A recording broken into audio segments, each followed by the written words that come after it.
मुगल साम्राज्य की नींव रखने वाले बाबर को भारत में किसने बुलाया था? इसमें राणा संग्राम सिंह की क्या भूमिका थी? क्या भारत पर आक्रमण करने के लिए बाबर को किसी न्योते की आवश्यकता थी? आज की इस वीडियो में हम इन्हीं 3 सवालों का जवाब ढूंढेंगे।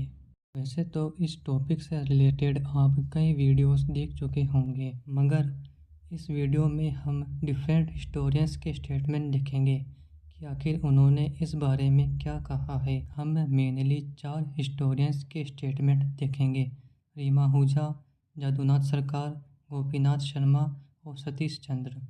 बाबर को किसने बुलाया, यह जानने का प्राइमरी सोर्स है बाबर की ऑटोबायोग्राफी बाबरनामा। 1523 में बाबर को आलम खान लोदी, दौलत खान लोदी और इब्राहिम के चाचा अलाउद्दीन से दिल्ली सल्तनत पर आक्रमण करने का निमंत्रण मिला। आलम पर्सनली बाबर से मिला और उसे भारत की राजनीतिक परिस्थिति के बारे में बताया। इन सब का वर्णन बाबरनामा में मिलता है। बाबर चित्तौड़ के राणा द्वारा भी आक्रमण का न्योता देने की बात कहता है।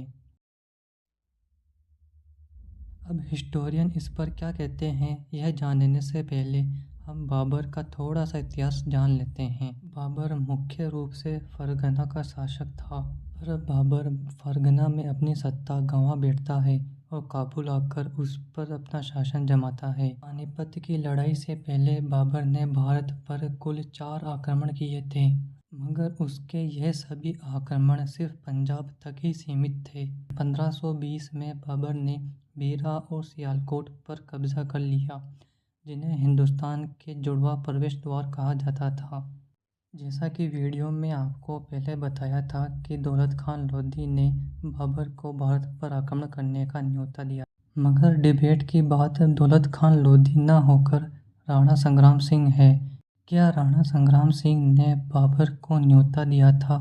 हमारी वीडियो का दूसरा सवाल यही था। इस पर हिस्टोरियंस की राय जान लेते हैं।